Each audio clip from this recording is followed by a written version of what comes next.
Hello, അസ്സലാമു അലൈക്കും. അപ്പോൾ ഇന്ന് ഞാൻ വന്നിട്ടുള്ളത് എന്താണെന്നറിയാം, നമ്മുടേതായ അളവ് ചുരിദാറിൽ നിന്നും കറക്റ്റായിട്ട് എങ്ങനെയാണ് മെഷർമെൻറ്റ്, അതായത് അളവ് നമ്മൾ കറക്റ്റായിട്ട് എടുക്കണമെന്നാണ് ഇന്നത്തെ വീഡിയോയിൽ നമ്മൾ ഡീറ്റെയിൽ ആയിട്ട് കാണിക്കാൻ പോണത്. അപ്പോൾ ഒട്ടും ടൈലറിങ് അറിയാത്ത ആളുകളാണെന്നുണ്ടെങ്കിൽ നമ്മുടേതായ ഒരു ചുരിദാർ എടുത്തിട്ട് അതിൻ്റെ മേലെ അളവെടുത്തിട്ട് അത് നമ്മൾ പുതിയൊരു തുണിയിൽ വെച്ചിട്ട് എങ്ങനെയാണ് കട്ട് ചെയ്യുക, എങ്ങനെയാണ് നമ്മൾ മെഷർമെൻറ്റ് ഉപയോഗിച്ചിട്ട് അളവെടുക്കുക എന്നുള്ളതാണ് ഞാൻ നിങ്ങൾക്ക്, അതായത് എൻ്റെ ഒരു ചുരിദാറിൻ്റെ അളവാണ് ഞാനിപ്പോൾ ഇതുപോലെ ഇവിടെ വിരിച്ച് ഇട്ടിട്ടുള്ളത്. അപ്പോൾ എൻ്റെ ചുരിദാറാവുമ്പോൾ പല ചുരിദാറിനും പല അളവുകളാണല്ലോ. അപ്പോൾ അതുകൊണ്ട് തന്നെ വണ്ണം ഉള്ളവരുണ്ടാവും, വണ്ണം ഇല്ലാത്തവരുണ്ടാവും. അപ്പോൾ എൻ്റെ ഒരു ചുരിദാറിൻ്റെ പഴയ ഒരു ചുരിദാർ, അതായത് നമ്മൾ ചുരിദാർ എടുക്കുമ്പോൾ എപ്പോഴും നല്ല എന്ത് ചെയ്യുക, ഫിറ്റ്, അതായത് ലൂസ് അങ്ങനെയുള്ളതൊന്നും എടുക്കാതിരിക്കുക. നമുക്ക് കറക്റ്റായിട്ട് പാകമുള്ള ഒരു ചുരിദാറാണ് നമ്മൾ എപ്പോഴും എടുക്കേണ്ടത്. എന്നിട്ട് നമ്മൾ എന്ത് ചെയ്യുക, ഒന്നെങ്കിൽ നന്നായിട്ട് ഒന്ന് ഇസ്തിരി ചെയ്ത് കൊടുക്കുക. കറക്റ്റായിട്ട് ഇസ്തിരി ചെയ്ത് കൊടുത്താലാണ് നമുക്ക് കറക്റ്റായിട്ട് അളവ് കാര്യങ്ങൾ കിട്ടുള്ളൂ. അപ്പോൾ അതിന് വേണ്ടിയിട്ടാണ് 1-2 വീഡിയോസിൽ ഞാൻ അങ്ങനെ അയൺ ചെയ്യാണ്ടാണ് ഞാൻ ചെയ്ത് കാണിച്ചിട്ടുണ്ടായിരുന്നു. പക്ഷെ അതൊന്നും ഉണ്ടായിട്ടല്ല. അപ്പോൾ അത് അയൺ ചെയ്യണമെന്നുണ്ടെങ്കിൽ അതിൻ്റെ പ്ലഗ് കുത്തുന്ന വേറൊരു സ്ഥലത്താണ്. അപ്പോൾ അതുകൊണ്ട് മാത്രമാണ് നമ്മൾ അത് കാണിക്കാതിരുന്നത്. അപ്പോൾ ഇപ്പം നമ്മൾ ഇതിലൊക്കെ അയൺ ചെയ്തിട്ട് വെച്ചതാണ്, എന്നാലും കുറച്ച് ചുളിവ് കാര്യങ്ങളൊക്കെ ഉണ്ട്. അപ്പോൾ അത് നമ്മൾ എന്ത് ചെയ്യുക, നമ്മൾ ഏതൊരു ഡ്രസ്സിനാണോ അളവ് എടുക്കുന്നതെന്ന് വെച്ചാൽ ആ ഒരു അളവ് ഡ്രസ്സ് നല്ല അയൺ ചെയ്തിട്ട് അവിടെ ഇവിടെ ചുളിവ് കാര്യങ്ങളൊന്നും ഇല്ലാത്ത രീതിയിൽ വേണം നമ്മൾ അളവെടുക്കാൻ. പിന്നെ അളവെടുക്കുമ്പോൾ നമ്മുടെ സ്റ്റിച്ചിങ്, അതായത് നമ്മുടെ സ്റ്റിച്ചിങ് പോയ അവിടെ നിന്നാണ് നമ്മൾ അളവെടുക്കേണ്ടത്. തയ്യൽ തുമ്പ് വിടുക, നമ്മുടെ സ്റ്റിച്ചിങ് എവിടെ നിന്നാണോ, അതായത് നമ്മളിപ്പോൾ ഷേപ്പ് ചെയ്യണ നേരത്തെ നമ്മളിവിടെ ഒരു സ്റ്റിച്ചിങ് കൊടുത്തിട്ടുണ്ട്. ആ സ്റ്റിച്ചിങ്ങിൻ്റെ അവിടെ നിന്നുകൊണ്ടുള്ള ഇവിടെ വരെയുള്ള അളവാണ് നമ്മൾ എപ്പോഴും എടുക്കുക. പിന്നെ തയ്യൽ തുമ്പ് നമ്മൾ ഒരിക്കലും എടുക്കണ്ട. പിന്നെ അത് മാത്രമല്ല, നമ്മൾ അളവ് എടുക്കുമ്പോൾ ചുരിദാർ നമ്മൾ എന്താണ് ഉൾവശം, അതായത് നല്ല വശം ഇടാണ്ട് ഉൾവശം ഇതുപോലെ ഇട്ടിട്ട് ബാക്ക് ഭാഗത്ത് നിന്ന് വേണം നമ്മൾ അളവെടുക്കാൻ.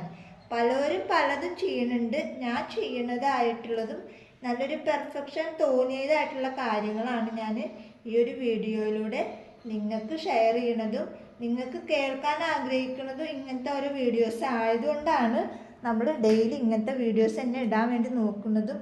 അപ്പോൾ അതുകൊണ്ട് തന്നെ നിങ്ങൾ എന്ത് ചെയ്യുക, വീഡിയോ കാണുക, നിങ്ങളുടെ അഭിപ്രായങ്ങൾ എന്താണോ അതിനനുസരിച്ചിട്ടാണ് നമ്മൾ ഇനി ഇവിടുന്ന് അങ്ങോട്ട് വീഡിയോസും കാര്യങ്ങളൊക്കെ ഇടാൻ പോണത്. അപ്പോൾ അതിനനുസരിച്ചിട്ട് നിങ്ങൾ ഓരോ കമൻറ്റും ചെയ്യുക. അപ്പോൾ നമ്മൾ ആദ്യം തന്നെ ഒരു ബുക്കും പേനും എടുത്തിട്ട് നമ്മുടെ ഇതിൻ്റെ, അതായത് നമ്മുടെ ചുരിദാറിൻ്റെ ഫുൾ ലെങ്ത്ത് എത്രയാണോ എന്നുള്ളതാണ് ആദ്യം വേണ്ടി നമ്മൾ നോക്കുക. അപ്പോൾ അത് നമ്മൾ അളവെടുക്കുമ്പോൾ ചുരിദാറിൻ്റെ ഷോൾഡറിൻ്റെ ഭാഗം ഉണ്ടല്ലോ, ഷോൾഡറിൻ്റെ ഭാഗത്ത് അത് അളവിൽ എടുക്കുമ്പോൾ നമ്മൾ തയ്യൽ തുമ്പ് കൂട്ടാണ്ട് ആ ഒരു അടി പോയിട്ടുണ്ടല്ലോ, ആ അടി പോയ അവിടെ നിന്നുകൊണ്ട് ലാസ്റ്റ് നമുക്ക് ചുരിദാറിൻ്റെ നീളം വരുന്നത് എത്രയാണോ വെച്ചെങ്കിൽ അത് നമ്മളിവിടെ അടയാളപ്പെടുത്തും. അപ്പോൾ ഷോൾഡർ മുതൽ അറിയാത്തവരുണ്ടെന്നുണ്ടെങ്കിൽ എഴുതി വെച്ചോ, പഴയ ചുരിദാറിൽ നിന്നും എങ്ങനെ അളവ് എടുക്കാമെന്നുള്ളത്. കാരണം പലർക്കും പല അളവുകളാണ്. അപ്പോൾ അതുകൊണ്ടാണ് പറയുന്നത്, എൻ്റെ അളവായിരിക്കില്ല വേറൊരാൾക്ക്. അപ്പോൾ അതുകൊണ്ടാണ് ഞാൻ ഡീറ്റെയിൽ ആയിട്ട് പറഞ്ഞു തരുന്നത്. പിന്നെ നമ്മൾ ക്ലാസ് കാര്യങ്ങളൊക്കെ ഉണ്ട്, അത് കട്ടിങ് മാസ്റ്ററാണ് ക്ലാസ് കാര്യങ്ങളൊക്കെ എടുക്കുന്നത്. എന്ത് ഡൗട്ട് ഉണ്ടെങ്കിലും ആൾ ക്ലിയർ ചെയ്ത് തരും. പേര് കേട്ടൊരു കട്ടിങ് മാസ്റ്ററാണ്. ആൾക്ക് കുട്ടിയുള്ള കാരണം മാത്രമാണ് ആൾക്ക് ചെറിയൊരു ബുദ്ധിമുട്ടുള്ളത്. കാരണം ഇങ്ങനെ ഡീറ്റെയിൽ ആയിട്ട് പറഞ്ഞു തരാം. പക്ഷെ എന്നാലും നിങ്ങൾക്ക് എപ്പോൾ ഡൗട്ട് ഉണ്ടെങ്കിലും ആൾ ക്ലിയർ ചെയ്ത് തരും. അപ്പോൾ നമ്മൾ എന്ത് ചെയ്യുക, ഷോൾഡർ മുതൽ അളവ് ചുരിദാറിൽ നിന്ന് എങ്ങനെ അളവെടുക്കാമെന്നാണ് ഞാൻ ഇന്ന് കാണിക്കുന്നത്. അതുകൊണ്ട് ഒരു ബുക്കും പേനയും എടുത്തിട്ട് ഷോൾഡർ മുതൽ ഒട്ടും അറിയാത്തവർ ഇതുപോലെ ഒന്ന് മെത്തേഡിലൊന്ന് പോയി നോക്കി നോക്കും. എന്നിട്ട് നിങ്ങൾ അടിച്ചിട്ട് ഞാൻ അടിച്ചതാണ് ഈ അളവ് വെച്ചിട്ട് എന്ന് പറഞ്ഞിട്ട് എനിക്ക് ഫോട്ടോസ് ഇട്ടാൽ അതിൽ എന്തെങ്കിലും തെറ്റുണ്ടെങ്കിൽ ഞാനത് തിരുത്താനുള്ള അവസരം ഞാൻ നിങ്ങൾക്ക് തരാം. അപ്പോൾ ഷോൾഡർ മുതൽ നമ്മുടെ ചുരിദാറിൻ്റെ ഇറക്കം നമ്മൾ അടയാളപ്പെടുത്തി. എനിക്കൊരു 40 കിട്ടിയിട്ടുള്ളത്. അതിൽ കൂടെ 2 ഇഞ്ച് തയ്യൽ തുമ്പ് കൂട്ടുക. അപ്പോൾ നമ്മൾ ഷോൾഡർ അടയാളപ്പെടുത്തി. ഇനി നമ്മൾ എന്താ ചെയ്യേണ്ടതെന്ന് അറിയാം. നമ്മുടെ കഴുത്തിൻ്റെ വട്ടം ആണ് നമ്മൾ എടുക്കേണ്ടത്. കഴുത്തിൻ്റെ വട്ടം നമുക്ക് ഇങ്ങനെയും നോക്കാം, അതുപോലെ തന്നെ ഇവിടെ നിന്ന് ഇങ്ങോട്ട് അതും നമുക്ക് നോക്കാം. ഇതാകുമ്പോൾ ഫുള്ള് അളവാണല്ലോ. അപ്പോൾ നമുക്ക് കഴുത്തിൻ്റെ വട്ടം നമ്മൾ എത്രയാണ് എടുത്തിട്ടുള്ളത് വെച്ചെങ്കിൽ അതിൻ്റെ പകുതിയാണ് നമ്മൾ കഴുത്തിൻ്റെ വട്ടം ആക്കി കൊടുക്കേണ്ടത്.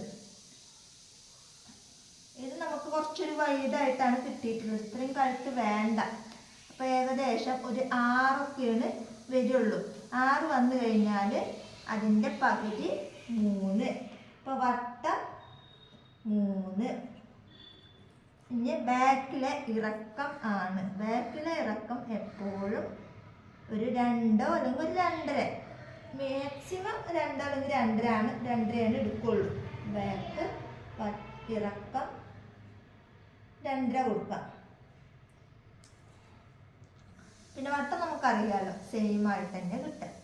പിന്നെ നമ്മുടെ ഷോൾഡർ നിങ്ങൾക്ക് കാണുന്നുണ്ട. പിന്നെ നമ്മൾ കൊടുക്കുന്നത് നമ്മുടെ ഷോൾഡർ ആണ്. ഷോൾഡർ അതായത് നമ്മുടെ ഇവിടെ നിന്ന് എത്രയാണോ, അതായത് നമ്മുടെ കൈക്കുഴിയിലേക്ക് പോയിട്ടുള്ള, അതായത് ഈ തയ്യൽ തുമ്പ് നമ്മൾ ഒരിക്കലും കൂട്ടാണ്ട് നമ്മുടെ ഈ അടി പോയിട്ടുണ്ടല്ലോ അവിടെ വെച്ചിട്ട് ഇത് നിർത്തുക. കണ്ട ഒരു 3.25 അടുത്താണ്, 4ൻ്റെ അടുത്താണ്. ഒരു 3.25 നമുക്ക് ഷോൾഡർ കിട്ടിയിട്ടുണ്ട്. 3.25 4 നമുക്ക് ഷോൾഡർ കിട്ടുള്ളൂ. അപ്പോൾ ഷോൾഡർ 3.25. ഇനി നമുക്ക് എടുക്കേണ്ട അളവ് കൈക്കുഴിയുടെ അളവാണ് നമുക്ക് എടുക്കേണ്ടത്. അപ്പം അതിന് നമ്മൾ എന്ത് ചെയ്യാന്നറിയാം. ഷോൾഡറിൻ്റെ ഇവിടെ ഈ അടി വന്ന ഭാഗത്ത് നമ്മൾ ഈ ഒരു ടാപ്പ് വെച്ച് കൊടുക്കുക. ടാപ്പ് വെച്ച് കൊടുത്തിട്ട് ഇങ്ങനെ ഈ അളവ്, ഈ അടി വന്നിട്ടുണ്ടല്ലോ, ഇങ്ങനെ നോക്കുക. ഇതുപോലെ നോക്കിയിട്ട് നമ്മുടെ ഈ അടി പോയിട്ടുള്ളത് എത്രയാണോ നോക്കുക. ഈ അടി പോയിട്ടുള്ളത് 7 എത്തുമ്പോഴാണ് നമുക്ക് ഈ അടി പോയിട്ടുള്ളത്. അല്ലാണ്ട് നിങ്ങൾ തയ്യൽ തുമ്പ് ഒരിക്കലും കൂട്ടരുത്. എത്രയാണോ നമ്മൾ അടി പോയിട്ടുള്ളത് അതാണ് നമ്മുടെ ഷോൾഡർ. അപ്പോൾ ഷോൾഡർ 7. അപ്പോൾ ഇത്രയും കാര്യങ്ങൾ മനസ്സിലായിട്ടുണ്ടാവും എന്ന് വിചാരിക്കുന്നു. കാരണം ബാക്കിലെ കാര്യങ്ങളാണ് നമ്മൾ പറയണത്. ഇനി ഫ്രണ്ടിലെ ഇറക്കം നമുക്ക് എടുക്കാനുണ്ട്. ഇനി നമുക്ക് വരുന്നത് ചെസ്റ്റ്. നമ്മൾ എടുക്കുമ്പോൾ നമ്മുടെ ഈ അടി പോയിട്ടുണ്ടല്ലോ, ഇവിടെ മുതൽ ഈ അടി വന്നിട്ടുള്ള ഈ ഒരു ഭാഗത്തേക്ക് എത്തുമ്പോഴാണ് നമ്മുടെ ചെസ്റ്റിൻ്റെ വണ്ണം നമുക്ക് കിട്ടുന്നത്. ഇതിപ്പോൾ നമുക്ക് ചെസ്റ്റ് വണ്ണം എനിക്ക് ഒരു 18.5ലാണ് നമ്മൾ ഇത് നിർത്തിയിട്ടുള്ളത്. കാരണം തടി കുറവുള്ള ആളുടെ ഒരു വണ്ണമാണ് 18.5. ഈ 18.5ൻ്റെ പകുതി എത്രയാണോ എന്നുള്ളത് ഇങ്ങനെ വെച്ചിട്ട് നോക്കുക. കാരണം ഇത് ഫുള്ളായിട്ട് നമ്മൾ നിവർത്തിയിട്ടിരിക്കുകയാണല്ലോ. അപ്പം അതുകൊണ്ട് തന്നെ ഇങ്ങനെ ടാപ്പ് പിടിച്ചിട്ട് ഇത് നോക്കുക.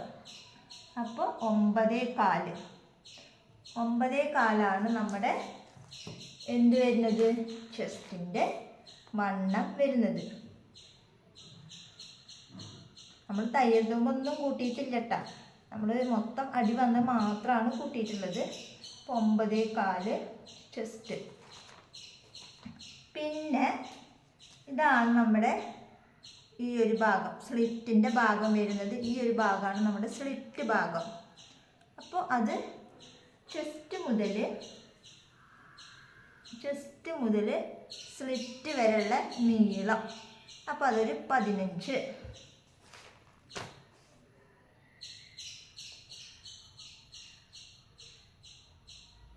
നീളം 15. അതായത് സ്ലിറ്റിൻ്റെ ഇവിടം മുതൽ സ്ലിറ്റിൻ്റെ ഇവിടം വരെയുള്ള വണ്ണം അത് നമുക്ക് കിട്ടിയിട്ടുള്ളത് 22 കിട്ടിയിട്ടുള്ളത്. 22 ആണ് കിട്ടിയിട്ടുള്ളത്. അപ്പം 22ൻ്റെ പകുതി എത്രയാണ് എന്നുള്ളത് നോക്കുക. ഇതുപോലെ പിടിച്ചിട്ട് നോക്കുക. അപ്പം 11. അപ്പോൾ 22ൻ്റെ പകുതി 12 11. അതായത് സ്ലിറ്റിൻ്റെ വണ്ണം 11. പിന്നെ നമുക്ക് ഇവിടുന്ന് അങ്ങോട്ട് സ്ലിറ്റ് മുതൽ താഴെ വരെയുള്ള എന്താണ് നീളം എടുക്കുക. പിന്നെ അടിയിലേക്ക് എത്തുമ്പോൾ ഇവിടുത്തെ ഈ ഒരു നീളം, അതായത് ഈ ഒരു വിഡ്ത്തും പിന്നെ നമ്മൾ അടയാളപ്പെടുത്തുക. അപ്പം ഇത്രയും കാര്യങ്ങളാണ് നമ്മൾ അളവ് ചുരിദാറിൽ നിന്നും അളവെടുക്കുമ്പോൾ ചെയ്യേണ്ട കാര്യം. അത് കഴിഞ്ഞാൽ പിന്നെ നമ്മൾ ചെയ്യേണ്ടതാണ് ബാക്കിൽ കഴിഞ്ഞു. ഇനി നമ്മൾ ഫ്രണ്ട് ഭാഗത്ത് വേണം അടയാളപ്പെടുത്താൻ. ഫ്രണ്ട് ഭാഗം എന്ന് പറയുമ്പോൾ ബാക്ക് ഇറക്കം കുറവാണെങ്കിലും ഫ്രണ്ട് കുറച്ച് ഇറക്കം കൂടുതലാവും. അതായത് ഒരു 5ഒക്കെയാണ് മാക്സിമം 5ഒക്കെയാണ് എല്ലാവർക്കും കിട്ടുള്ളൂ. അപ്പോൾ ഞാനിവിടെ കണ്ട ഈ ഒരു 5ആണ് നമുക്ക് ഫ്രണ്ട് ഇറക്കം വരുന്നത്. അപ്പോൾ ഇത്രയും ഭാഗങ്ങൾ ചുരിദാറിൽ നിന്ന് എങ്ങനെയാണ് ഡയറക്റ്റ് അളവെടുക്കുക എന്നുള്ളതാണ് ഇപ്പോൾ ഞാൻ പറഞ്ഞു തന്നിട്ടുള്ളത്. വെറും വീഡിയോസ് കണ്ടിട്ട് കാര്യമില്ല, നമ്മൾ പറയുമ്പോൾ അതിവിടെ എഴുതി വെക്കുക. എഴുതി വെക്കുമ്പോൾ എന്ത് എഴുതി വെക്കണം? പഴയ ചുരിദാറിൽ നിന്നും എങ്ങനെയാണ് നമ്മൾ അളവെടുക്കുക എന്ന് പറയുക, ഒരു ഹെഡിങ് കൊടുക്കുക, അതിൻ്റെ അളവ് കാര്യങ്ങൾ നമ്മളിവിടെ എഴുതി വെക്കുക. ഇതുപോലെ നിങ്ങളുടെ ഒരു ചുരിദാർ ഇട്ടിട്ട് ഇതേപോലെ അളവ് കാര്യങ്ങൾ എടുത്തിട്ട് ഈ നമ്മൾ തയ്യൽ തുമ്പ് കൂട്ടാണ്ടാണ് എടുത്തിട്ടുള്ളത്. മൊത്തം അളവ് എഴുതി വെച്ചിട്ട് അതിൻ്റെ ഒക്കെ കൂടെ തയ്യൽ തുമ്പ് 2 ഇഞ്ച് കൂട്ടിയിട്ട് നിങ്ങൾ ഒരു ചുരിദാർ വെട്ടിയിട്ട് തയ്ച്ചിട്ട് ഇട്ട് നോക്ക്. എന്നിട്ട് എന്തെങ്കിലും പോരായ്മകൾ ഉണ്ടെന്നുണ്ടെങ്കിൽ ഞാൻ നിങ്ങൾക്ക് കറക്റ്റ് ചെയ്ത് തരാം. ഇനി നമുക്ക് വേണ്ടത് കൈയാണ് വേണ്ടത്. കൈയിൻ്റെ അടയാളം ചെയ്യുമ്പോൾ ഇതുപോലെ സ്ലീവ് നല്ലപോലെ നിവർത്തിയിട്ടതിന് ശേഷം നമ്മളെ കൈയിൻ്റെ അടിഭാഗം എത്രയാണോ അത് നമ്മൾ ഈ ഒരു അടി വന്നിട്ടുള്ള ഒരു ഭാഗം ഉണ്ടല്ലോ അത് ഇതുപോലെ അടയാളപ്പെടുത്തുക. അപ്പോൾ ഇത് നമ്മൾ ഒരൊറ്റ സൈഡാണല്ലോ. അപ്പം അതുകൊണ്ട് തന്നെ എനിക്ക് കിട്ടിയിട്ടുള്ളത് അടി വന്നിട്ടുള്ളത് 4ആണ്. സ്ലീവ് ഒരു ഭാഗമാണ് ഇട്ട 4, മറ്റേ ഭാഗം കൂടെ ആകുമ്പോൾ നമുക്ക് 8 കിട്ടുന്നുണ്ട്. വണ്ണം ഇല്ലാത്ത ആളുടെ ആയതുകൊണ്ടാണ് നമുക്ക് ഇങ്ങനെ കിട്ടുന്നത്. അതുപോലെ ഷോൾഡർ നമ്മളെ കൈക്കുഴി ഇവിടുന്ന് നമുക്ക് വന്നിട്ടുള്ളത് 7ആണല്ലോ വന്നിട്ടുള്ളത്. അപ്പോൾ ഒരു 7.5 അതുപോലെ ഇതുപോലെ ഇവിടുന്ന് ഇങ്ങോട്ട് ആ ഒരു അളവും നമ്മൾ കറക്റ്റ് ചെയ്തിട്ട് അടയാളപ്പെടുത്തുക. അപ്പം ഇത്രയും കാര്യങ്ങളാണ് ചുരിദാറിൽ നിന്ന് നമ്മൾ എങ്ങനെ അളവെടുക്കുക എന്നുള്ളതിൻ്റെ കാര്യങ്ങൾ. അപ്പോൾ ഇനി ഏതെങ്കിലും ഭാഗം മനസ്സിലാവാത്തത് ഉണ്ട് കമൻറ്റിൽ ചോദിക്കുക. സ്ലീവ് ആയിക്കോട്ടെ, അല്ല നമുക്ക് സ്ലീവ് ആണെങ്കിലും ഈ ഒരു വണ്ണും എത്രയാണോ നമുക്ക് ഇറക്കാൻ വേണ്ടി ഇത്രയും കാര്യങ്ങളാണ് നമുക്ക് അറിയേണ്ടതുള്ളൂ. ചിലർ ഇവിടുന്നുള്ള വണ്ണും നമ്മുടെ ചുരിദാറിൻ്റെ നോക്കും. അപ്പം അതിനനുസരിച്ചിട്ടാണ് നമ്മൾ കട്ട് ചെയ്ത് എടുക്കേണ്ടത്. അപ്പം ഇത്രയും കാര്യങ്ങളാണ് നമ്മൾ അളവ് ചുരിദാറിൽ നിന്നും അളവെടുക്കുമ്പോൾ ശ്രദ്ധിക്കേണ്ട കാര്യങ്ങൾ. അപ്പം ഇത്രയും കാര്യങ്ങൾ നിങ്ങൾക്ക് മനസ്സിലായിട്ടുണ്ടാവുമെന്ന് വിചാരിക്കുന്നു. ഇനി ഏതെങ്കിലും ഭാഗം മനസ്സിലാവാത്തത് ഉണ്ടെന്നുണ്ടെങ്കിൽ പേഴ്സണലായിട്ടോ അല്ലെങ്കിൽ കമൻറ്റ് ബോക്സിലോ അറിയിക്കുക. അപ്പോൾ ഇന്നത്തെ വീഡിയോ ഇത്രേ ഉള്ളൂ. വീഡിയോ ഇഷ്ടപ്പെട്ട ലൈക്ക് ചെയ്യുക, ഷെയർ ചെയ്യുക, കമൻറ്റ് ചെയ്യുക. നല്ലൊരു വീഡിയോ ആയിട്ട് ഞാൻ വീണ്ടും വരാം. അതുവരേക്കും ബൈ ബൈ.